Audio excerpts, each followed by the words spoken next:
Welcome student. Now today we have to discuss about the menstrual cycle. आज का हमारा जो टॉपिक है वो है menstrual cycle. Menstrual cycle it is basic characteristic of primates. Primates का ये बेसिक कैरेक्टरिस्टिक होता है। बेसिक कैरेक्टरिस्टिक में आप बोले प्राइमेट्स अगर आप बात करते हो तो एग्जाम्पल वहां आता है human, app and monkey. Okay, तो ये तीनों भी जो लिविंग ऑर्गेनिज्म है इनके फीमेल्स में ये साइकिल कैरी आउट होती है। ये साइकिल कैरी आउट होने के लिए जो चेंजेस ऑकर होते हैं, चेंजेस मेंस्ट्रुअल साइकिल अगर कैरी आउट हो रही है तो वो जो मेंस्ट्रुअल साइकिल है उस मेंस्ट्रुअल साइकिल की वजह से जो चेंजेस होते हैं वो कहाँ कैरी आउट होते हैं? एक तो ओवरी में, ओके, एक तो ओवरी में चेंजेस कैरी आउट होंगे, then reproductive tract and third one that is uterus. Female reproductive system में उनके बॉडी में एक तो ओवरी में या फिर रिप्रोडक्टिव ट्रैक में या फिर यूटेरस में चेंजेस कैरी आउट होते हैं और उन चेंजेस की वजह से कैरी आउट होती है या फिर फंक्शन स्टार्ट होता है मेंस्ट्रुअल साइकिल का। ओके, अगर ये मेंस्ट्रुअल साइकिल कैरी आउट हो रही है तो उस मेंस्ट्रुअल साइकिल को कंप्लीट करने के लिए वहां पे कुछ हार्मोन्स पार्टिसिपेट करते हैं, जैसे gonadotropin hormone and ovarian hormones.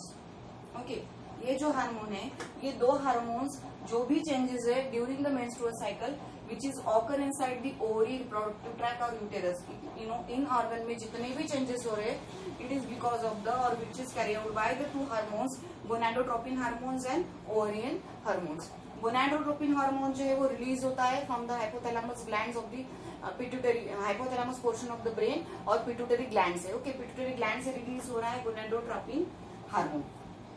Ovarian जो हार्मोन की बात कर रहे हैं हम, तो ओवरीन जो हार्मोन्स है, all hormones are present in ovary. Ovary में ये हार्मोन प्रेजेंट रहते हैं और इनकी एक्टिविटी की वजह से ये सारी चीजें कैरी आउट होती है। देन मेंस्ट्रुअल साइकिल का मेन एम क्या होता है? There is a production of egg और ओवम। ओवम को प्रोड्यूस करना या फिर एग को प्रोड्यूस करना, it is the main basic characteristic of menstrual cycle. Menstrual cycle में एक क्या होगा कि ये साइकिल पूरी कैरी आउट हो रही है तो फर्टिलाइजेशन को कैरी आउट करने के लिए या फर्टिलाइजेशन कंप्लीट करने के लिए, फर्टिलाइजेशन प्रोसेस होने के लिए ये सारी मेंस्ट्रुअल साइकिल होती है। Okay, it having approximately 28 days period. कितना टाइम पीरियड रहता है इसका? ये जो साइकिल है ये 28 डेज की रहती है। इन ह्यूमन बींग्स, एप और monkey, in every female having 28 days like 28 days menstrual cycle carry out होती है।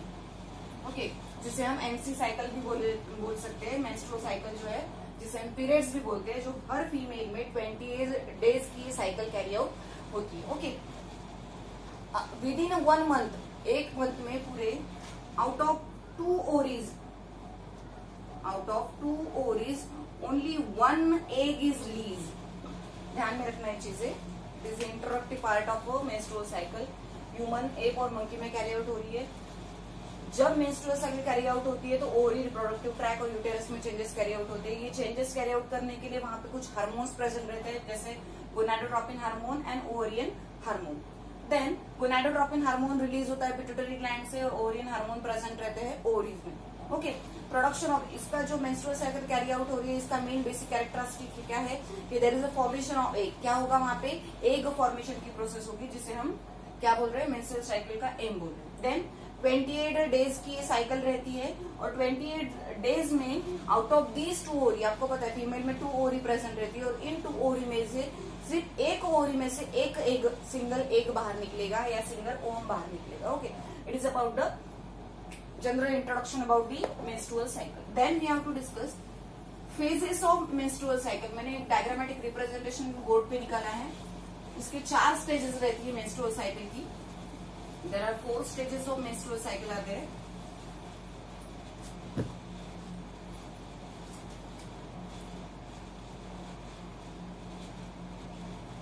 Menstrual phase, okay, 1 to 5 days. उसके बाद में सेकंड है proliferative phase. थर्ड वन है it is in between the 6 to या फिर 5 to 13 डेज भी बोल सकते हैं हम इसे।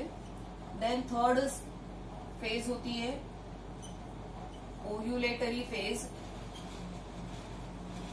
ओके, ये होती है 14th नंबर का जो डे रहता है उस दिन। ओके, उसके बाद में लास्ट जो होती है वो है secretary phase. It is from 15 to 28 days. Okay, तो इन डेज में कैरी आउट होने वाली ये सारी फेजेज है, menstrual phase, proliferative phase, ovulatory phase और सिक्रेटरी फेज। अब हमें डिस्कस करना है कि ये फेजेस, यहाँ पे डायग्रामेटिक रिप्रेजेंटेशन है, यहाँ पे मैंने एक फेजेस का एक डायग्रामेटिक रिप्रेजेंटेशन दिया है। उसके बाद में जहां जहां पे चेंजेस ऑकर हो रहे हैं, जैसे for example phases of the cycle, menses means जिस दिन से ब्लड एक्सक्रीट आउट होना स्टार्ट हो जाता है, ब्लड कमिंग आउट हो जाता है, फिर ब्लड लॉस ऑफ ब्लड होता है, उसे हम मेंसेस कहते हैं। ओके, तो ये जो टाइम पीरियड होता है ये विद इन 1 to 5 डेज का होता है, that is menses. Then proliferative phase को हमने यहाँ पे 2 पार्ट में डिवाइड किया है, प्रोलिफरेटिव फ्रॉम 5 to 30, और 14th डे पे ओव्यूलेशन की जो स्टेज है उसे हम बोलेंगे ओव्यूलेटरी फेज, और लास्ट में है secretary phase, that is in between the 15 to 28 days. ये जो आपको दिख रहा है ये यूटेराइन साइकिल है। देन ओवरियन हार्मोन्स का लेवल दिखा है, यहाँ पे ओवरियन साइकिल है यहाँ पे फिर से, और यहाँ पे गोनाडोट्रोपिन हार्मोन है। तो ये सारे इन सब पार्ट्स में क्या होते हैं, चेंजेस ऑकर होते हैं ड्यूरिंग द मेंस्ट्रुअल साइकिल। अब हमें देखना है कि what happen in case of a menstrual phase. Menstrual phase में क्या प्रोसेस हो रहा है, मेंस्ट्रुअल फेज किसे बोल रहे हैं हम, it is taken out from the first day of menstrual cycle, जहां से ब्लड लॉस होना स्टार्ट हो जाता है, that is the day first to up to the day 5। Okay, within actually 3 days में कुछ लेडीज में या कुछ फीमेल में 3 डे का टाइम पीरियड होता है, और कुछ लेडीज में 5 डेज का टाइम पीरियड होता है। ओके, तो क्या होगा यहाँ पे मेंस्ट्रुअल फेज में, यहाँ से लॉस ऑफ ब्लड होना स्टार्ट हो जाएगा, जिसे हम मेंसेस बोलते हैं। It is about 45 to 100 ml blood loss. कितना ब्लड लॉस होता है, 45 to 100 ml ब्लड लॉस होता है, और एवरेज इसका टाइम पीरियड जैसे यहाँ पे 1 to 5 दिखाया है, ये 3 to 7 भी रह सकता है। ओके, एवरेज टाइम पीरियड जो रहता है इसका 3 to 7 भी रह सकता है। अगेन इंडोमेट्रियम, अब ये जो पहला देखो आप यूटेराइन साइकिल में देखो यहाँ पे वॉल दिख रहे हैं, तो ये इंडोमेट्रियम वॉल है। जैसे हमने यूटेरस में देखा था कि ओवरीज प्रेजेंट है। ओके, ये ओवरीज प्रेजेंट है यहाँ पे,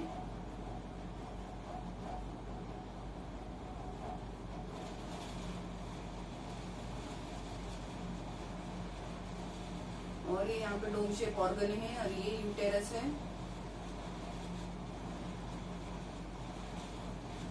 ऐसा हमने इसका डायग्राम लिखा है, यहाँ पे ओवरी है। ये जो हम यूटेराइन साइकिल बोल रहे हैं, इस यूटेराइन साइकिल में हम बात करेंगे इंडोमेट्रियम की। हमने ओवरी के वॉल को 3 पार्ट में डिवाइड किया था, 3 लेयर में डिवाइड किया था। पेरीमेट्रियम जो आउटर मोस्ट लेयर रहती है यूटेरस की, देन मायोमेट्रियम जो मिडल लेयर रहती है यूटेरस की, and inner most layer that is endometrium. यहाँ पे इंडोमेट्रियम में चेंजेस हो रहे हैं। In first stage there is a changes occur inside the endometrium. जो इंडोमेट्रियम वॉल रहती है यहाँ पे उस इंडोमेट्रियम वॉल का थिकनेस जो होता है वो कम होना स्टार्ट हो जाता है। ओके, तो वो जो थिकनेस है इंडोमेट्रियम वॉल का वो up to the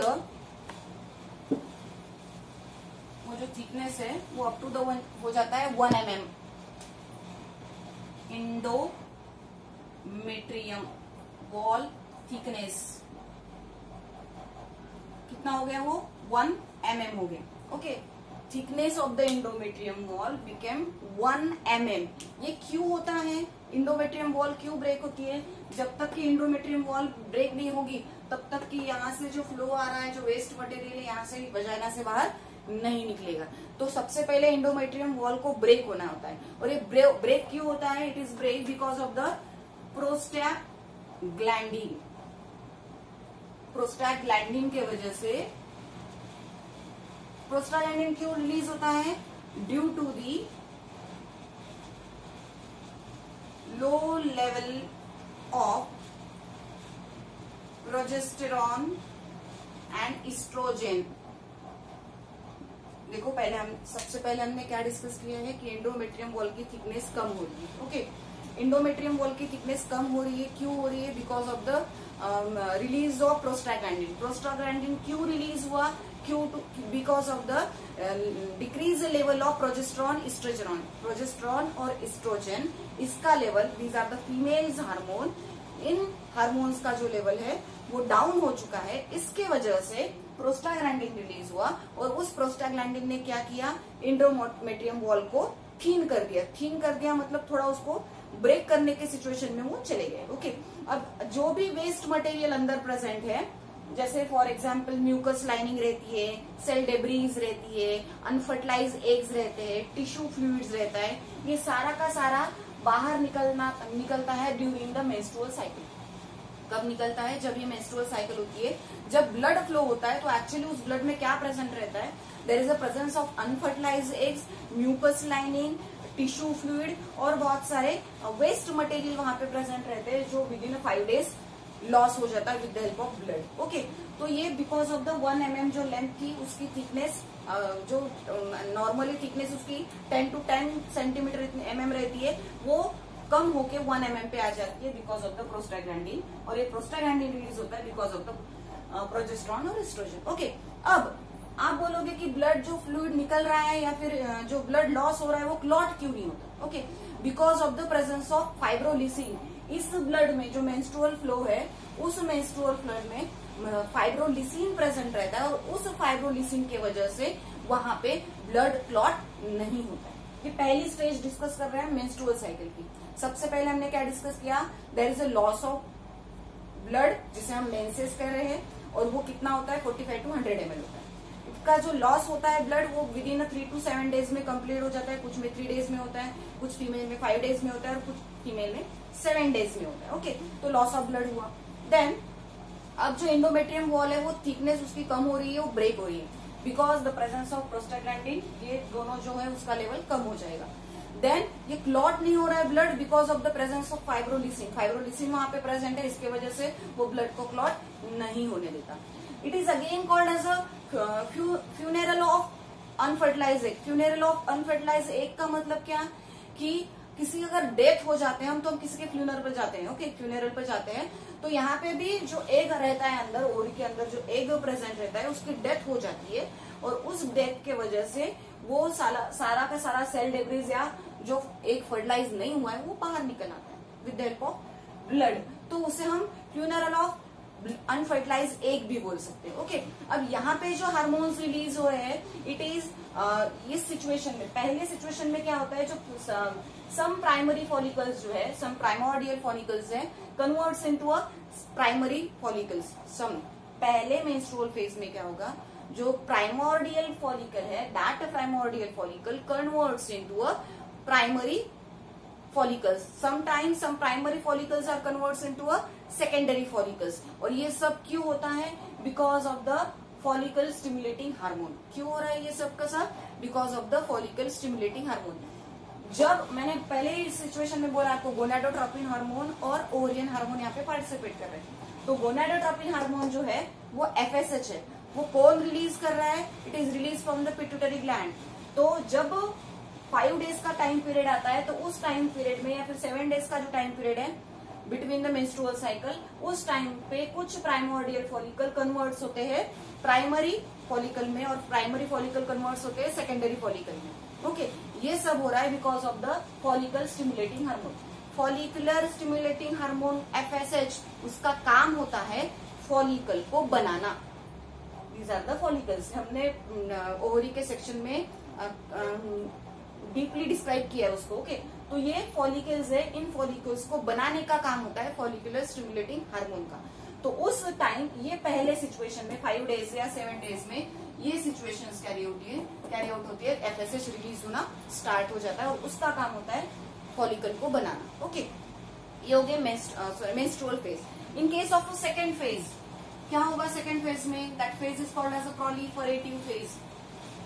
proliferative phase,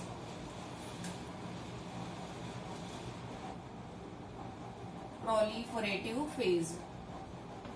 It is in between 6 to 13 days. कितनी दिन की साइकिल रहती है, 6 to 13 डेज की साइकिल रहेगी प्रोलिफरेटिव फेज में। क्या होगा प्रोलिफरेटिव फेज में, इस फेज में क्या होगा, it is in between the there is a formation और मैचुरेशन ऑफ फॉलिकल, यहाँ पे इस सिचुएशन में फॉलिकल का मैचुरेशन स्टार्ट हो गया। देखो प्रोलिफरेटिव फेज, ये जो है एंडोमेट्रियम वॉल थीन हो रही है, ओके, इसलिए इसका जो है स्लाइस नीचे दिया है, ओके। आफ्टर हम यहाँ पे डिस्क्राइब करेंगे कि थिकनेस बढ़ कैसे रही है, बाद में डिस्क्राइब करेंगे। पहले देख लो प्रोलिफरेटिव फेज में क्या हुआ है। यहाँ पे देखो प्रोलिफरेटिव फेज में जो सेकेंडरी oocytes थे, सॉरी जो सेकेंडरी फॉलिकल है that converts into a matured Graafian follicle.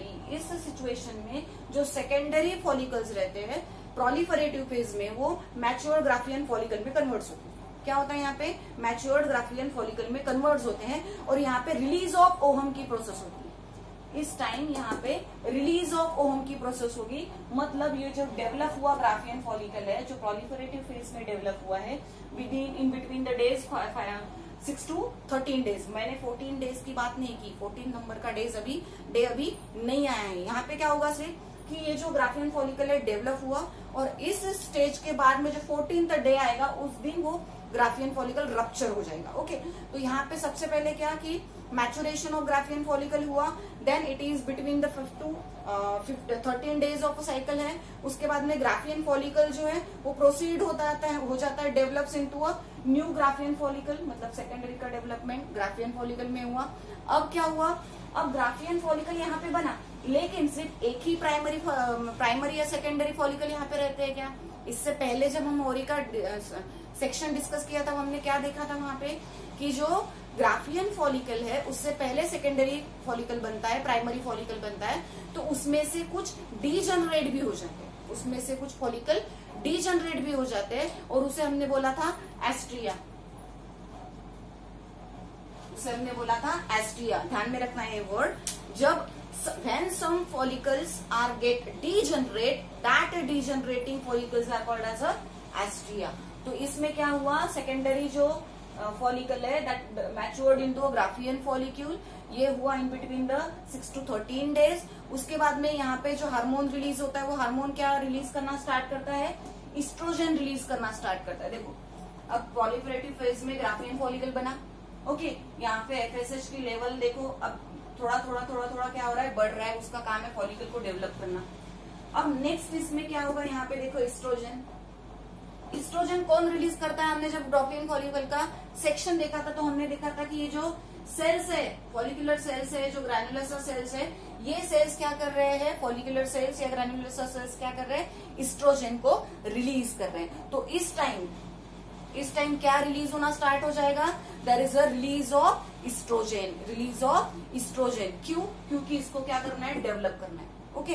तो इस्ट्रोजन का काम है यहाँ पे रिलीज होके ग्राफियन फॉलिकल को डेवलप करना, सेकेंडरी फॉलिकल को कन्वर्शन करना, ग्राफियन फॉलिकल मतलब उसे डेवलप करना। इस टाइम ये सारी प्रोसेस करने के लिए वहां पे हार्मोन वर्क करता है, वो है गोनाडोट्रोपिन रिलीजिंग हार्मोन। कौन सा ये, गोनाडोट्रोपिन रिलीजिंग हार्मोन। कहां से रिलीज हुआ है, पिट्यूटरी ग्लैंड से रिलीज हुआ है। क्या काम है इसका, एफएसएच को रिलीज करना। एफएसएच का काम क्या है, फॉलिकल को डेवलप करना। मतलब इस प्रोलिफरेटिव स्टेज में हम पूरा डिस्कशन किस बारे में कर रहे हैं कि जो सेकेंडरी फॉलिकल था, उस सेकेंडरी फॉलिकल का डेवलपमेंट हुआ है into a Graafian follicle because of the gonadotropin releasing hormone, जो एफएसएच को रिलीज कर रहा है। एफएसएच का मतलब है फॉलिकल स्टिमुलेटिंग हार्मोन, जो क्या कर रहा है, फॉलिकल को डेवलप कर रहा है, ओके। मतलब सेकेंडरी फॉलिकल का कन्वर्शन ग्राफियन फॉलिकल में कर रहा है, ओके। तो ये हो गया उसका पूरा वर्क। ये सारी सिचुएशन कब आती है कि अब इस सिचुएशन में देखो यहाँ पे प्रोलिफरेटिव मेंसेस हो गए, ब्लड लॉस हो गया। प्रोलिफरेटिव स्टेज में क्या हुआ, ग्राफियन फॉलिकल बना। ग्राफियन फॉलिकल कब बना, जब इस्ट्रोजन का लेवल बढ़ा, क्योंकि ये जो ग्राफियन फॉलिकल के सेल है वो इस्ट्रोजन को रिलीज करते हैं। इस्ट्रोजन क्या है, it is a female hormone, ये फीमेल हार्मोन है। उसके बाद में यहाँ पे क्या रिलीज हुआ, एफएसएच रिलीज हुआ। एफएसएच का काम था, गोनाडोट्रोपिन हार्मोन रिलीजिंग हार्मोन ने एफएसएच को रिलीज किया, तो उसने क्या किया, एफएसएच ने उसको ग्राफियन फॉलिकल को बनाया। तो पूरा का पूरा सिचुएशन यहाँ पे क्या हो रहा है प्रोलिफरेटिव फेज में, कि यहाँ पे डेवलपमेंट ऑफ ग्राफियन फॉलिकल हो रहा है। अब obviously development of graafian follicle हो रहा है, इसका मतलब क्या कि ये जो इंडोमेट्रियम वॉल थी यूटेरस की जो इंडोमेट्रियम वॉल थी, वो वॉल की थिकनेस फिर से बननी स्टार्ट होगी, इसमें यहाँ पे प्रोलिफरेटिव स्टेज में वो बन जाती है 3 mm की, 3 to 5 mm की बनती है एक्चुअली, 3 to 5 mm की बनना स्टार्ट हो जाता है। क्यों? क्योंकि there is again regeneration of hormones are there, वहां पे फिर से हार्मोन्स का रीजनरेशन होना स्टार्ट हो गया, हार्मोन्स अंदर आ रहे हैं, रिलीज हो रहे हैं, एफएसएच रिलीज हो रहा है, एस्ट्रोजन रिलीज हो रहा है, और इसके वजह से क्या हो रहा है कि जो एंडोमेट्रियम लेयर है उस एंडोमेट्रियम लेयर की थिकनेस बढ़ रही है, नेटवर्क ऑफ ब्लड वेसल बढ़ रहा है, उसकी वजह से एंडोमेट्रियम वॉल जो 1 mm की बन गई थी, 1 mm की बनी तो ब्लड लॉस हुआ, तो अब उसकी थिकनेस बढ़ रही है, इसलिए मेंस्ट्रुअल फ्लो क्या हो गया, रुक गया। देखो यहाँ पे एंडोमेट्रियम यहाँ पे 3 हो गई थी, अब फिर से मोटी बनना स्टार्ट हो गया, थिकनेस उसकी स्टार्ट होगी, तो एंडोमेट्रियम वॉल फिर से बनेगी, लेकिन एकदम से बनेगी क्या, ऑब्वियसली नॉट। तो पहले इसमें वो 1 mm की थी, दूसरे सिचुएशन में वो 3 to 5 mm की बनी, because of the there is a regeneration involve the function of endothelial cell, और एंडोथेशियल सेल में क्या प्रेजेंट रहता है, there is a presence of blood vessels, ये सब के सब क्या कर रहे हैं, वो वॉल को बना रहे हैं। ओके, अब वॉल बनना स्टार्ट हो गया। नेक्स्ट स्टेज है ओव्यूलेटरी फेज, ओव्यूलेटरी फेज।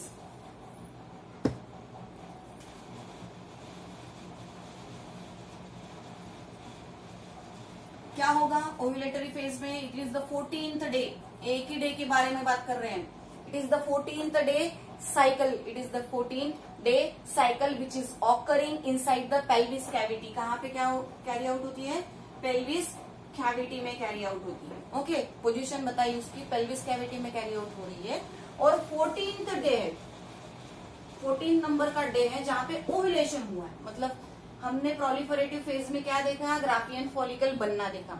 अब 14th नंबर का जो डे है जिसे हम ओव्यूलेटरी फेज बोल रहे हैं, यहाँ पे ओव्यूलेशन की प्रोसेस होगी, मतलब ये जो ग्राफियन फॉलिकल बना है, इस ग्राफियन फॉलिकल में जो oocyte सेकेंडरी oocyte है, उस सेकेंडरी oocyte का बाहर निकलने का डे जो होता है उसे हम बोलते हैं ओव्यूलेशन। तो ओव्यूलेशन फेज में ये जो सेकेंडरी oocyte है ये बाहर निकल जाएगा बाय ब्रेकिंग और रप्चरिंग द वॉल।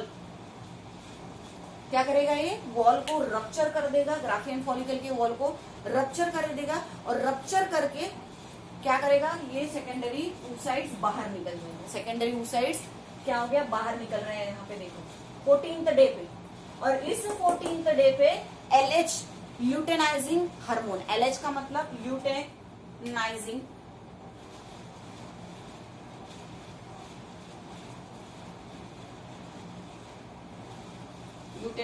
हार्मोन, और ल्यूटेल हार्मोन भी बोलते हैं इसे। ये ल्यूटेल हार्मोन का जो परसेंटेज है वो सबसे हाईयर है, देखो पीक पकड़ी है इसने। इट इज बिकॉज ऑफ, ये इसका फंक्शन क्या होता है कि ये हेल्प करता है रप्चर करने के लिए, it is help to rupture the क्या, ग्राफियन फॉलिकल के सेल को रप्चर करने का काम होता है LH का। तो 14th डे पे ग्राफियन फॉलिकल को रप्चर होना रहता है, इसलिए FSH का सिक्रीशन डाउन हो जाता है, देखो यहाँ पे डाउन हो गया, लेकिन LH का सिक्रीशन बढ़ गया, क्योंकि LH को क्या करना है, ग्राफियन फॉलिकल को ब्रेक करना है और उसमें से oocytes को बाहर निकालना है। oocyte बाहर निकला है, ये सेकेंडरी oocyte है, जब ये आगे जाएगा थोड़ी देर में ये कन्वर्ट होगा एग में या फिर ओवम में। ओके, तो ये ओव्यूलेटरी फेज में यहाँ पे सिर्फ रप्चर होने की प्रोसेस कैरी आउट होती है, और there is a little bit pain occur inside the lower abdominal region. वहां पे इस फेज में लोअर एब्डोमिनल रीजन में कभी कभी लिटिल बिट पेन भी क्रिएट होता है। लास्ट जो फेज है वो सिक्रेटरी फेज।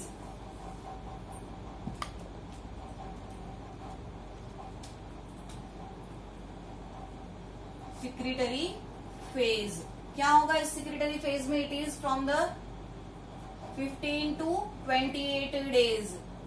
कौन सा टाइम पीरियड है ये, 15 to 28 डेज का लाइफ टाइम पीरियड है। यहाँ पे क्या होगा, देयर इज अ स्टार्टिंग और बिगिनिंग ऑफ नेक्स्ट मेंसेस। यहाँ से नेक्स्ट मेंसेस मतलब नेक्स्ट, अगर फर्टिलाइज हुआ तो देयर इज नो इश्यू, अगर फर्टिलाइजेशन हुआ तो प्रेगनेंसी कैरी आउट हो जाएगी। लेकिन अगर 14 डे के बाद वो प्रेगनेंसी कैरी आउट नहीं हुई या फिर फर्टिलाइजेशन नहीं हुआ, तो यहाँ पे क्या होगा, बिगिनिंग ऑफ नेक्स्ट मेंसेस, मतलब यहाँ से फिर से स्टार्ट हो जाएगा कि नेक्स्ट ब्लड लॉस कब होना है, या फिर जो अनफर्टिलाइज, जो एक फर्टिलाइज नहीं हुआ है या फिर फर्टिलाइजेशन नहीं हुआ, वो एक को बाहर उसको एक्सपेल करना है। तो it is the beginning of next menses. कब ऑकर होती है? It is in between the 15 to 28 days की साइकिल है, 15 to 28 डेज की साइकिल है। यहाँ पे क्या रिलीज होना स्टार्ट हो जाएगा? अब रिमेनिंग जो ग्राफियन फॉलिकल है, दैट ग्राफियन फॉलिकल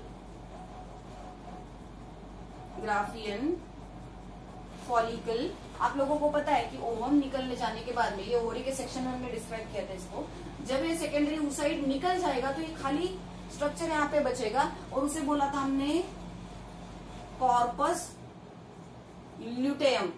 क्या बोला था हमने इसको? Corpus luteum. क्या होता है फंक्शन कॉर्पस ल्यूटेयम का? What is the function of corpus luteum? It releases progesterone. इसका काम है प्रोजेस्टेरॉन को रिलीज करना। अब यहाँ पे क्या होगा कि जो ग्राफियन फॉलिकल है, जो खाली ग्राफियन फॉलिकल है, under the effect of LH के इफेक्ट की वजह से वो जो है ईस्ट्रोजन का लेवल डाउन कर देगा। यहाँ पे देखो ईस्ट्रोजन अभी डाउन हो रहा है क्योंकि ये जो Graafian follicle it's converts into a corpus luteum. किसमें कन्वर्ट हुआ है? कॉर्पस ल्यूटेयम में कन्वर्ट हुआ है। अगर ओव्यूलेशन होने के बाद में जो एग बनता है वो egg within 24 days fertilize हो सकता है, सॉरी विद इन 24 आवर्स में ये फर्टिलाइज हो जा सकता है। ओके, तो इसका एक टाइम पीरियड रहता है। जो एग बाहर निकला है, वो जो मैच्योर एग है, उसे फर्टिलाइज होने के लिए सिर्फ 24 आवर्स की रिक्वायरमेंट होती है। ओके, अब ये जो कॉर्पस ल्यूटेयम है, इस कॉर्पस ल्यूटेयम की जो लाइफ रहती है वो 2 वीक की रहती है। It having a 2 week life. Okay, अगर फर्टिलाइजेशन हुआ, कॉर्पस ल्यूटेयम बना। ये कॉर्पस ल्यूटेयम क्या है? खाली ग्राफियन फॉलिकल है। अगर कॉर्पस ल्यूटेयम जो है, ये कॉर्पस ल्यूटेयम जो प्रोजेस्टेरॉन को रिलीज कर रहा है, अगर वहां पे फर्टिलाइजेशन कैरी आउट हुआ तो कॉर्पस ल्यूटेयम प्रोजेस्टेरॉन रिलीज करना स्टार्ट कर देगा। लेकिन अगर वहां पे फर्टिलाइजेशन नहीं हुआ, if there is absence of fertilisation, तो उस सिचुएशन में क्या होगा? That corpus luteum fertilisation not occur.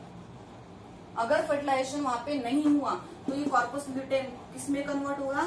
Corpus albicans. किसमें कन्वर्ट होगा? Corpus albicans. It is a white colour scar structure. White colour scar structure. Okay, it is a white colour scar structure. एक white colour का structure वहां पे appearance हो जाएगा, rough structure वहां पे बन जाएगा जब फर्टिलाइजेशन नहीं कैरी आउट हुआ। ओके, अब अगर फर्टिलाइजेशन कैरी आउट होना रहा, अगर कॉर्पस ल्यूटेयम प्रोजेस्टेरॉन को रिलीज कर रहा है स्मॉल अमाउंट में, देखो यहाँ पे देखो ये एंडोमेट्रियम वॉल बनना स्टार्ट हो गई। सेकेंड इसमें क्या हुआ? यहाँ पे ईस्ट्रोजन का लेवल बढ़ा था जहां पे ओव्यूलेशन हुआ। उसके बाद में लेवल किसका बढ़ा? प्रोजेस्टेरॉन का बढ़ा। क्यों प्रोजेस्टेरॉन का बढ़ा? क्यों? क्योंकि यहाँ पे कॉर्पस ल्यूटेयम है। अब क्या है? फॉलिकल चला गया, फॉलिकल ब्रेक हो गया और उस फॉलिकल का कन्वर्शन हुआ कॉर्पस ल्यूटेयम में। और वो कॉर्पस ल्यूटेयम अब क्या रिलीज कर रहा है? प्रोजेस्टेरॉन रिलीज कर रहा है, लेकिन लिटिल अमाउंट में वहां पे ईस्ट्रोजन है। तो ईस्ट्रोजन का जो अमाउंट है वो लेस है और प्रोजेस्टेरॉन का पीक हाई है। ये सब सिचुएशंस कब कैरी आउट होगी? जब ओव्यूलेशन होगा। अगर नहीं हुआ तो कार्पस अल्बिकन्स बनेगा।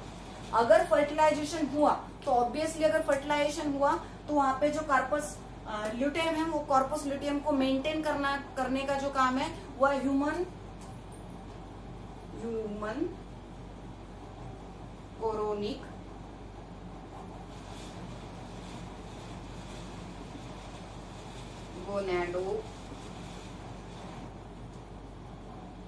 Gonadotropin hormone. ओके, अब वो क्या करेगा? ये जो ह्यूमन कोरियोनिक गोनेडोट्रोपिन हार्मोन है, एचजीपी बोलते हैं उसे, उसका काम क्या है कि वो जो कॉर्पस ल्यूटेयम का है, वो कॉर्पस ल्यूटेयम को प्रोजेस्टेरॉन रिलीज करने के लिए फोर्स करेगा, क्योंकि यहाँ पे फर्टिलाइजेशन हो चुका है। अगर मैंने पहले ध्यान रखना, अगर फर्टिलाइजेशन नहीं हुआ तो कार्पस अल्बिकन्स बनेगा, लेकिन अगर फर्टिलाइजेशन हुआ तो कार्पस ल्यूटेयम का कन्वर्शन कार्पस अल्बिकन्स में नहीं होगा। वहां पे प्रेगनेंसी कैरी आउट हो जाएगी, फर्टिलाइजेशन हो जाएगा, इंडोमेट्रियम जो वॉल है उसकी थिकनेस बढ़ जाएगी, वो बढ़ जाती है लास्ट में 8 to 10 mm, इतनी उसकी थिकनेस बढ़ जाएगी। थिकनेस बढ़ने के बाद में अंदर जो एग फर्टिलाइज हुआ है तो इसमें से प्रोजेस्टेरॉन लेवल बढ़ना जरूरी है। क्यों?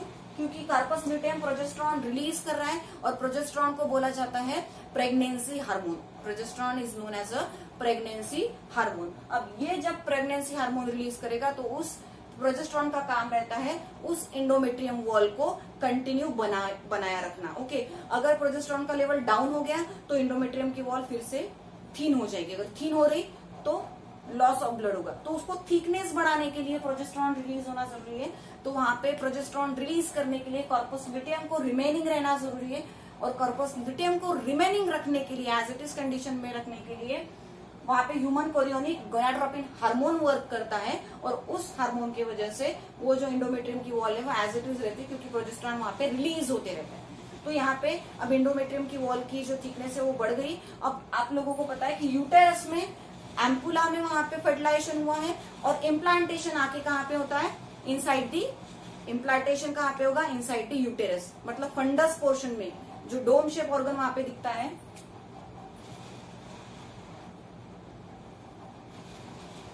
यहाँ पे हो रही रहती है। ओके, ये जो डोम शेप ऑर्गन है यहाँ पे क्या होगा, इम्प्लांटेशन होगा। This is the portion of uterus. तो यहाँ पे इम्प्लांटेशन होता है एम्ब्रियो का। जो जाइगोट फॉर्मेशन हुआ है वो ट्रांसफर हो गया और यहाँ पे डेवलपमेंट होगी एम्ब्रियो की इनसाइड दी यूटेरस पोर्शन। अगर ये सिचुएशन नहीं कैरी आउट हुई तो क्या होगा, कार्पस अल्बिकंस बनेगा। कार्पस अल्बिकंस के बाद में फिर से जो अनफर्टिलाइज, जो एक अनफर्टिलाइज हुआ या फिर फर्टिलाइजेशन नहीं हुआ उस एक का, वो फिर से नेक्स्ट मेंस्ट्रुअल साइकिल वहां पे स्टार्ट हो जाएगी। ओके, तो यहाँ पे इतना ही ध्यान में रखना है आप लोगों को कि फर्स्ट 5 डेज में वहां पे मेंस्ट्रुअल फेज रहती है। प्रोलिफरेटिव फेज मेंसेस होने के बाद में फिर से एग फॉर्मेशन की प्रोसेस स्टार्ट हो जाती है। ग्राफियन फॉलिकल बनता है। ग्राफियन फॉलिकल 14th डे पे ओव्यूलेशन होता है, मतलब ब्रेक हो जाता है। ब्रेक होने के बाद में oocyte बाहर निकलेगा। नेक्स्ट फेज में यहाँ पे ओव्यूलेशन होने के बाद में कार्पस ल्यूटेयम, अगर जो oocyte निकला है उसका फर्टिलाइजेशन हुआ तो कार्पस ल्यूटेयम रिमेनिंग रहेगा। अगर फर्टिलाइजेशन नहीं हुआ तो उसका कन्वर्शन कार्पस अल्बिकस में हो जाएगा। और ये जो कार्पस ल्यूटेयम है वो प्रोजेस्टेरॉन को रिलीज करता है। Progesterone is known as pregnancy hormone because it increase the thickness of the endometrium wall. Endometrium wall की थिकनेस रिमेनिंग रहता है और जब थिकनेस ज्यादा है तो ऑब्वियसली वहां पे मेंसेस नहीं होगी, लॉस ऑफ ब्लड नहीं होगा। सो it is about the menstrual cycle. Next lecture में जो हम डिस्कस करेंगे उसके बारे में हम नेक्स्ट डिस्कस करेंगे। Thank you.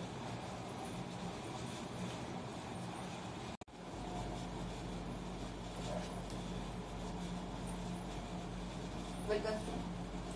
आज जो हमें टॉपिक डिस्कस करना है वो है गमेटोजेनेसिस। ओके, इससे पहले जो हमने देखा था वो था structure about the menstrual cycle. Okay, now हमने मेल रिप्रोडक्टिव सिस्टम और फीमेल रिप्रोडक्टिव सिस्टम को डिटेल में डिस्कस कर लिया। ओके, नाउ हमें जाना है कि उनके बॉडी के अंदर जो गमेट फॉर्मेशन की प्रोसेस हो रही है, जैसे एग फॉर्मेशन हो रहा है in case of a female, in case of a male there is a formation of sperm.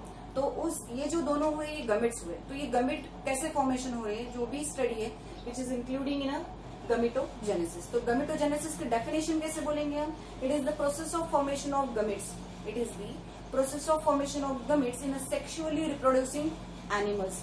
जो सेक्सुअल रिप्रोडक्टिंग एनिमल्स रहते हैं या फिर ऑर्गेनिज्म रहते हैं उनमें गमेट फॉर्मेशन की जो प्रोसेस है उसे हम बोलते हैं gametogenesis. Process of formation of gamete is called as a गमेटोजेनेसिस।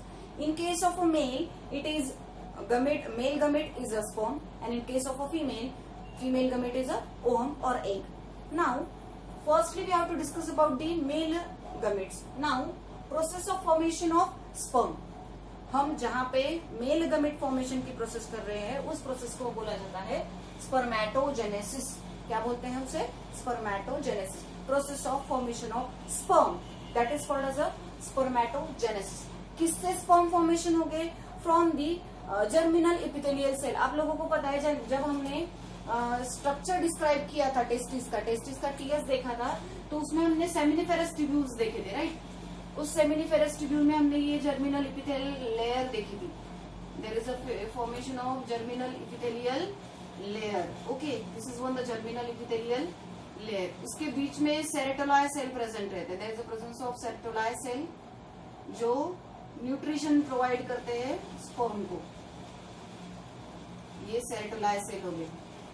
Okay, और यहाँ पे स्पर्मेटोगोनिया, स्पर्मेटोगोनियल सेल प्रेजेंट,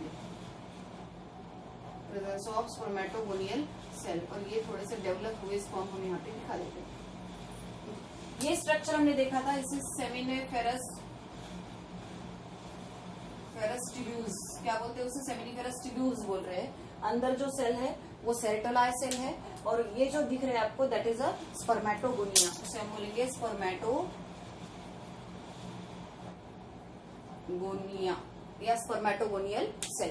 तो हम स्पर्मेटोजेनेसिस प्रोसेस डिस्कस कर रहे हैं। तो process of formation of sperm from the germinal epithelial cell of the testis, testis के जर्मिनल एपिथेलियल सेल से process of formation of sperm की हम प्रोसेस बोलेंगे स्पर्मेटोजेनेसिस। डेफिनेशन ध्यान में रखना, process of formation of sperm from the germinal epithelial cell of the testis called spermatogenesis, उसे हम बोलेंगे स्पर्मेटोजेनेसिस। ये जो मेल में प्रोसेस होती है, it is start at the onset of puberty. Male में जो प्यूबरिटी टाइमिंग है, उस प्यूबरिटी टाइमिंग से यहाँ पे स्पर्म फॉर्मेशन की प्रोसेस स्टार्ट हो जाती है। लेकिन इन केस ऑफ फीमेल हमने डिस्कस किया था, it is started from the before birth of female baby. Female baby के जन्म से पहले ही उनमें ओगोनिया स्टार्ट हो जाता है फॉर्मेशन। लेकिन इन केस ऑफ मेल यहाँ पे प्यूबरिटी के बाद में क्या होगी, process of formation of sperm की प्रोसेस होगी। ये कहाँ से स्टार्ट होता है, जो हमारे पिट्यूटरी ग्लैंड्स है, मेल में जो पिट्यूटरी ग्लैंड्स रहती है, फीमेल में पिट्यूटरी ग्लैंड्स रहती है, वहां से रिलीज होता है गोनाडोट्रोपिन रिलीजिंग हार्मोन। कौन सा है वो, गोनाडोट्रोपिन रिलीजिंग हार्मोन, जिसे हम डिनोट करते हैं GnRH से डिनोट करते हैं, गोनाडोट्रोपिन रिलीजिंग हार्मोन। ये हार्मोन हमारे पिट्यूटरी ग्लैंड से रिलीज होना स्टार्ट हो जाता है, और उस हार्मोन का फंक्शन रहता है फॉलिकल स्टिमुलेटिंग हार्मोन को रिलीज करना। Okay, it start to release the secretion of follicular stimulating hormone. Okay, अब ये जो फॉलिकुलर स्टिमुलेटिंग हार्मोन है, ये पार्टिसिपेट करता है in the process of spermatogenesis. जहाँ पे स्पर्म फॉर्मेशन की प्रोसेस होगी, वहां पे ये हार्मोन वर्क करेगा, follicle stimulating hormone FSH। Okay, अब सबसे पहले क्या स्टार्ट होगा, the cell of a germinal epithelial cell participate under the process of spermatogenesis. ये जो जर्मिनल एपिथेलियल सेल के आउटर मेम्ब्रेन के जो सेल है, वो स्पर्मेटोजेनेसिस के प्रोसेस में पार्टिसिपेट करेंगे। They can start participate in the process of spermatogenesis. Okay, तो ये जर्मिनल एपिथेलियल सेल के ये जो सेल है, ये स्टार्ट करेंगे स्पर्मेटोजेनेसिस की प्रोसेस। अब स्पर्मेटोजेनेसिस की प्रोसेस जो है वो 3 पार्ट में डिवाइड की है। एक है मल्टीप्लिकेशन फेज, दूसरा है ग्रोथ फेज, और तीसरा है मैचुरेशन फेज। हमें फेज टू फेज जाना। सबसे पहले देखो multiplication phase. What happen in case of multiplication phase, कि जो प्राइमोर्डियल या फिर जर्मिनल एपिथेलियल सेल जो रहते हैं, that germinal epithelial cell of the seminiferous tubule, ये सेमिनिफेरस ट्यूब्यूल है, इस सेमिनिफेरस के जर्मिनल एपिथेलियल सेल या जर्म सेल है, जो क्या होता है, start to repeated mitotic division, start to repeated mitotic division. इसका नाम है प्राइमोर्डियल सेल। प्राइमोर्डियल सेल मतलब जर्मिनल एपिथेलियल के जो फर्स्ट लेयर के जो सेल है, that cell are called as a primordial cell. That cell are called as a primordial cell. These primordial cell undergoes the process of, कौन सी process के अंदर, undergoes the process of repeated mitotic division। वहां पे repeated mitotic division होता है, और repeated mitotic division होके मतलब पहले एक प्राइमोर्डियल सेल रहेगा, उससे माइटोटिक की वजह से 2 प्राइमोर्डियल सेल बनेंगे, फिर वो एक से फिर से 2 यहाँ पे 2 बनेंगे, एक सेल फिर से डिवाइड होगा 2 सेल में, और ये जो सेकेंड वन है ये भी डिवाइड होगा 2 में। तो यहाँ पे 4 स्पर्मेटोगोनिया सेल बने। तो ये जो अंदर के जो दिख रहे हैं आपको बने हुए, ये लास्ट लेयर जर्मिनल की, और उसके ऊपर ये जो सेल दिख रहे हैं, these are the spermatogonial cell. कौन से सेल है ये, ब्लू लाइन से मैं जो दिखा रही हूँ, जर्मिनल के ऊपर। Okay, so these are the spermatogonial cell. तो रिपीटेड माइटोटिक डिवीजन हुई फर्स्ट, मल्टीप्लिकेशन फेज 1, जहां पे primordial cell undergoes the process of repeated mitotic division. From 1 primordial cell there is formation of 4 spermatogonial cell. ये जो primordial cell थे वो diploid in number थे, जहां पे स्पर्मेटोगोनियल सेल फॉर्मेशन हुए वो भी डिप्लॉयड इन नंबर है, ध्यान में रखना। एक सेल था वो डिवाइड हुआ 2 सेल में, ये 2 सेल है डिवाइड हुए 4 सेल में। Okay, so it is a multiplication phase 1। Second phase में क्या होगा, out of these 4 spermatogonial cell, out of these 4 one only can start to grow. अब इन चारों में से सिर्फ एक बाकी के अपना काम करेंगे और ये जो एक है वो रुक जाएगा मल्टीप्लीकेशन होने से, उसका मल्टीप्लीकेशन नहीं होगा। वो क्या काम करेगा? इट स्टार्ट टू ग्रो, वो ग्रो होना स्टार्ट हो जाएगा, बढ़ना स्टार्ट हो जाएगा। क्यों? Because of the accumulation of food inside that. वहां पे फूड एक्यूमुलेट होना स्टार्ट हो जाएगा और इस सिचुएशन में यहाँ पे 46 क्रोमोसोम प्रेजेंट रहेंगे। ग्रोथ फेज में out of these 4 spermatogonial cell only 1 cell can start to grow. बाकी के डिवीजन में जाएंगे और बाकी ओनली 1 जो रहेगा वो ग्रोथ होनी स्टार्ट हो जाएगी because of the accumulation of food. और ये एक्यूमुलेशन ऑफ फूड होने के टाइम में ये एक ही इसकी डेवलपमेंट हमें देखनी है, अंडरगोज द मियोसिस 1 और वहां पे क्या होंगे 46 क्रोमोसोम प्रेजेंट होंगे which are again they are known as a primary spermatocytes और which are diploid in number. कैसे है वो? डिप्लॉयड इन नंबर है। ये हो गई मियोसिस फर्स्ट। ग्रोथ फेज में अब ये जो प्राइमरी स्पर्मेटोसाइट्स है इट अंडरगोज द मियोसिस 1। यहाँ पे 2 मियोसिस डिवीजन होगी। एक मियोसिस डिवीजन में ये जो प्राइमरी स्पर्मेटोसाइट्स है it undergoes the division and formation of 2 spermatocyte. लेकिन कैसे? सेकेंडरी। पहले प्राइमरी स्पर्मेटोसाइट फॉर्मेशन हुआ जो सिंगल था, यहाँ पे मियोसिस 1 हुआ, उससे 2 फॉर्मेशन हुआ। Okay, so after second there is a formation of secondary spermatocyte. यहाँ पे जो 46 क्रोमोसोम थे इस सिचुएशन में अब यहाँ पे एक में 23 क्रोमोसोम और दूसरे में 23 क्रोमोसोम, मतलब यहाँ पे डिवीजन होना स्टार्ट हो गया। यहाँ पे 46 में से 23 डिवाइड हो गए। So it becomes haploid number. कैसे बनेगा वो? हेप्लॉइड नंबर बनेगा। Secondary spermatocytes haploid number. Next one, अब ये जो 23 क्रोमोसोम्स है, these 23 क्रोमोसोम्स जो डिवाइड हुए हैं 2 सेकेंडरी स्पर्मेटोसाइट्स में, they undergoes the third situation that is maturation phase। जो थर्ड फेज है वो है maturation phase and these maturation phase undergoes the mitotic division। यहाँ पे भी क्या होगा? रिडक्टिव माइटोटिक डिवीजन होगा और रिडक्टिव माइटोटिक डिवीजन होने की वजह से देखो these ये जो सिंगल क्रोमोसोम है जो 23 क्रोमोसोम है वो डिवाइड होना स्टार्ट होगा और यहाँ पे भी डिवाइड होगा। डिवाइड होने के बाद में इससे जो फॉर्मेशन होंगे वो 4 स्पर्मेटिड्स फॉर्मेशन होंगे। दे आर नॉट स्पर्म और स्पर्मेटोजोआ। ये अभी तक के स्पर्म या स्पर्मेटोजोआ नहीं है। From these 2 secondary spermatocyte there is the formation of 4 spermatids, only spermatids. Okay, तो यहाँ पे मियोटिक डिवीजन हुआ और यहाँ पे 4 स्पर्मेटिड्स फॉर्मेशन हुए जो हेप्लॉइड इन नंबर है। ओके, जो कैसे है? हेप्लॉइड इन नंबर है और हेप्लॉइड नंबर होने के बाद में लेकिन दे आर नॉन मोटाइल, वो मूवेबल नहीं है। कैसे है वो? नॉन मोटाइल है। 4 haploid spermatids are there and they are non motile in nature and non functional. Okay, अब ये जो नॉन फंक्शनल है, नॉन मोटाइल है, these spermatids undergoes the process of spermiogenesis. क्या पे लिखा है मैंने?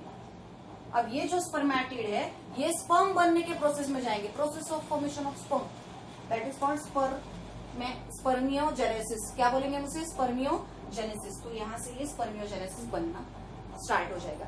During this process these spermatids are remain attach with each other. ये जो स्पर्मेटिड है वो एक दूसरे के साथ अटैच रहेगी। ओके, यहाँ पे उनकी ग्रोथ ऐसे हेड, टेल और हेड, मिडल और टेल में ये डिवाइड नहीं हुआ है, ये सिर्फ राउंडेड बॉडीज है यहाँ पे प्रेजेंट। ओके, तो ये remain attach with each other, एक दूसरे के साथ रिमेन अटैच है ऐसे। They are remain attach with each other and with a Sertoli cell. ये जो सेरेटोलाय सेल दिख रहे हैं आपको, ये सेरेटोलाय सेल के साथ में और खुद एक दूसरे के साथ में अटैच है। ओके, जब ये डिवाइड होगी, जब ये पूरी डेवलप हो जाएंगे, स्पर्मियोजेनेसिस की प्रोसेस हो जाएंगी, then there is the formation of sperm. Finally वहां पे क्या फॉर्मेशन होगा? स्पर्मेटोजोआ और स्पर्म फॉर्मेशन होगा जो हेप्लॉइड इन नंबर रहेगा। और ये जो मैंने अंदर दिखाए हैं, so these are the sperm which is present और हैंगिंग इनसाइड द ल्यूमेन। वो कहाँ पे है? ल्यूमेन में हैंगिंग सिचुएशन में अंदर प्रेजेंट है, इनसाइड द सेमिनिफेरस ट्यूब्यूल। उस सेमिनिफेरस ट्यूब्यूल के अंदर हैंगिंग पोजीशन में प्रेजेंट है। Then after spermiogenesis this spermatids और sperm divides into 3 part head, middle portion, sorry head, middle portion and tail. यहाँ पे मैंने उसकी डायग्राम निकाली। पहले यहाँ पे फिर से देख लो आप एक बार। स्पर्मेटोजेनेसिस के प्रोसेस डिस्कस कर रहे हैं हम। Process of formation of sperm from the germinal epithelial cell of the testis. It is occur at the stage of puberty when gonadotropin hormone start to release FSH. FSH release start करना हो जाएगा और उसके बाद में primordial function जो है germinal epithelial cell, जिसे हम प्राइमोर्डियल सेल भी बोल रहे हैं। Prime is primary. प्राय का मतलब प्रिमिटिव फॉर्म में या फिर फर्स्टली फॉर्मेशन हुए जो सेल है उसे प्राइमोर्डियल सेल भी बोलते हैं। That is the same thing, that is germinal epithelial cell. So germinal epithelial cell of the testis start to divides और undergoes the process of spermatogenesis. अब ये जो स्पर्मेटोजेनेसिस सेमिनिफेरस ट्यूब्यूल्स है, इस सेमिनिफेरस ट्यूब्यूल्स के जो सेल है वो क्यूबॉइडल एपिथेलियल सेल रहते हैं, आपको पता है। ओके, तो ये जो सेल है अंडरगोज द स्पर्मेटोजेनेसिस और वहां पे डिवीजन होना स्टार्ट हो जाएगा। फर्स्ट स्टेज मल्टीप्लिकेशन फेज, वहां पे सिंगल जो प्राइमोर्डियल सेल है undergoes the mitotic division. There is a formation of 2 primordial cell, then out from these primordial cell there is a formation of 4 spermatogonial cell जो diploid number है। Primordial भी diploid है, spermatogonial भी diploid है। ये हमने history पूरी male gametophyte जब डिस्कस किया था तब हमने देखी है। ओके, देन स्पर्मेटोगोनियल सेल है undergoes the growth division. So out of these 4 only 1 start to grow. जो 4 फॉर्मेशन हुए उसमें से एक की ही ग्रोथ होना स्टार्ट हो जाता है because of the accumulation of food वहां पे एक्यूमुलेट हो जाता है और वो भी है, वो डिप्लॉइड इन नेचर रहता है। अब ये अंडरगोज द प्रोसेस ऑफ, यहाँ पे 46 क्रोमोसोम रहेंगे। Okay, undergoes the meiosis and then formation of primary spermatocyte जो कैसा है, डिप्लॉइड है। अब प्राइमरी स्पर्मेटोसाइट जो है वो अंडरगोज द मियोटिक डिवीजन और मैचुरेशन फेज 3rd में आया है, वो मैचुरेशन फेज है। अब ये जो जहाँ पे 46 क्रोमोसोम है जो ग्रोथ फेज में हमको मिला है, यहाँ पे undergoes the meiosis second and there is a formation of, first होने के बाद में meiosis second, there is a formation of 23 chromosome in each secondary spermatocytes. वहां पे सेकेंडरी स्पर्मेटोसाइट में 2 जो फॉर्मेशन हुए वहां पे 23 में डिवाइड हुए। Again it undergoes the meiotic division, then there is a formation of 4 spermatids. ये 4 स्पर्मेटिड्स फॉर्मेशन हुए हैं और ये spermatids are non motile and non functional in nature, which is haploid in nature. These spermatocytes are attached with each other and ceratella cell एक दूसरे के साथ में कनेक्टेड है और ceratella cell के साथ में कनेक्टेड है। After that, these spermatids undergoes the spermiogenesis and then there is a formation of sperm and then it converts into a functional and motile sperm. Then motile sperm is divides into 3 parts: head, middle portion and tail. Head, middle portion and tail. Okay, तो ये हो गया sperm, यहाँ पे formation हुआ spermatogenesis. अब इसका structure हम देखते हैं। यहाँ पे देखो आप singly, there is a formation of sperm. Sperm divides into 3 parts. 1 head, head जो पोर्शन है जिसे हम स्पर्म को मेल गमिट बोल रहे हैं, it is known as a male gamete. It is a elongated motile structure, it is elongated motile structure divide into 3 part: head, neck and head, middle portion and tail. वैसे neck भी consider किया जाता है, छोटा सा portion होता है। Then after that firstly we have to discuss about the head. Head जो है इट इज अ कैसे structure, it is a head is a oval shape structure. Head is a oval shape structure, there is a presence of nucleus. Oval shape है, haploid nucleus वहां पे present है। Oval shape है, haploid nucleus वहां पे present है and about that nucleus there is a cap like structure is present. Above that nucleus there is a cap-like structure is present and that is called as a acrosome. That structure is called as a acrosome and it is formed from the Golgi bodies. जो nucleus में जो cell में जो Golgi bodies present रहती है उस Golgi bodies से बना है यहाँ पे एक्रोजोम, जो न्यूक्लियस के ऊपर कैप लाइक स्ट्रक्चर प्रेजेंट है। इस कैप लाइक स्ट्रक्चर में क्या प्रेजेंट रहता है, there is a presence of hydrolytic enzyme, hyaluronidase, prolytic enzyme like zona pellucida, zona lysine and penetrating enzymes, corona penetrating enzyme। क्या क्या बोला है मैंने यहाँ पे, हाइड्रोलिटिक एंजाइम प्रेजेंट रहता है यहाँ पे, देन हाइलुरोनाइडेज प्रेजेंट रहता है एक्रोसोम में, हेड पोर्शन में। Along with that there is a presence of zona lysin, along with that there is a presence of corona penetrating enzyme. हर एक एंजाइम का फंक्शन होता है। हाइलुरोनाइडेज ओहम की वॉल को ब्रेक करता है, देन जोना लिसाइन, लिसाइन मतलब जो जोना पेलुसिडा वहां पे हमने देखा है जर्मिनल फॉलिकल में जो सॉरी सेकेंडरी उस साइड के बाजू में जो लेयर रहती है उसे हमने जोना पेलुसिडा बोला था। उस वॉल को ब्रेक करने के लिए जोना लिसाइन यहाँ पे प्रेजेंट, लिसाइन मीन्स ब्रेक करना। ओके, कोरोना पेनिट्रेटिंग एंजाइम यहाँ पे प्रेजेंट है। वो पेनिट्रेटिंग एंजाइम क्या कि उस स्पर्म को उस ओम के अंदर पेनिट्रेट करने के लिए हेल्प करने वाला enzyme, that is a corona penetrating enzyme present रहता है हेड में। ध्यान में रखना हेड को।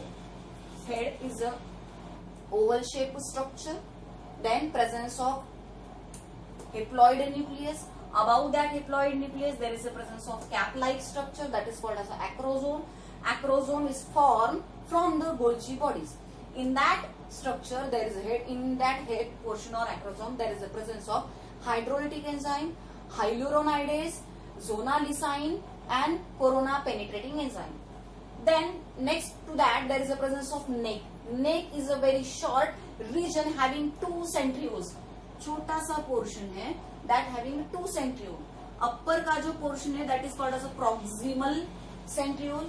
इस सेंट्रियोल का upper portion is called as a proximal centriole and उसके नीचे जो प्रेजेंट है that is called as a distal centriole. This one is the distal centriole and this one is the proximal centriole. It is about the neck. Short portion है जहां पे proximal centriole और distal centriole में उसको divide किया है।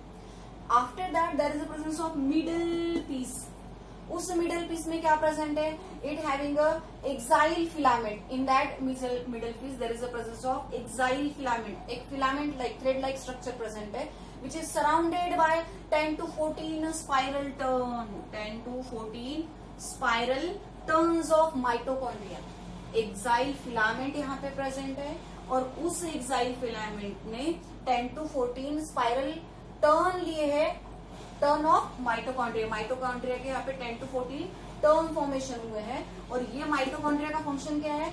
It provide energy for the movement of sperm. Sperm की movement के लिए एनर्जी प्रोवाइड करने का काम है of this mitochondria. Mitochondria can carry a function to provide energy to a movement of sperm. Okay, it is about the middle piece. Last one tell.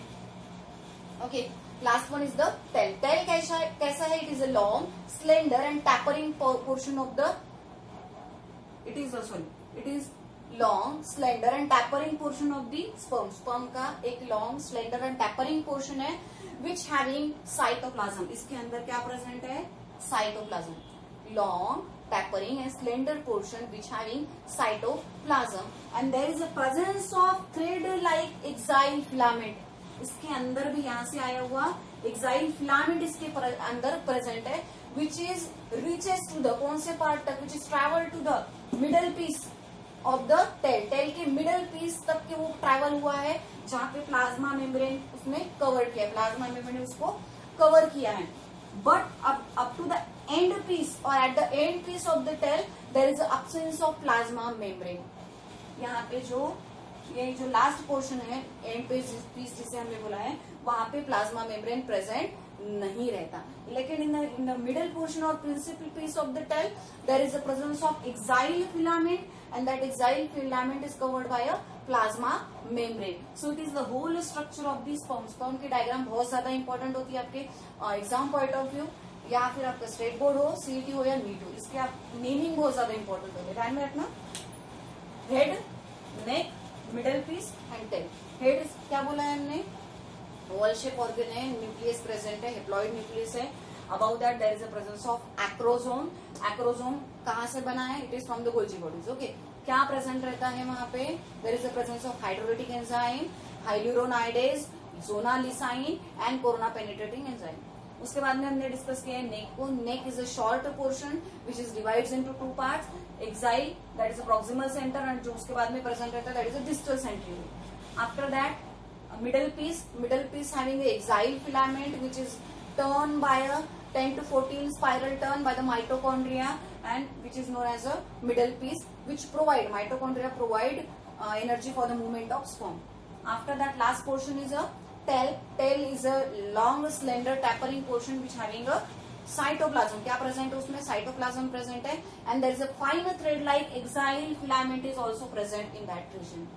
In the center or in the middle portion of the principal piece of the tail, there is the presence of axial filament which is covered by a plasma membrane, but at the end of the tail there is the absence of plasma membrane. That portion is called as an end piece. So it is about the sperm. So हमने इसमें पूरा detail discuss किया है about the spermatogenesis and after that whole structure of sperm. Okay, next lecture we have to discuss about the oogenesis. Thank you.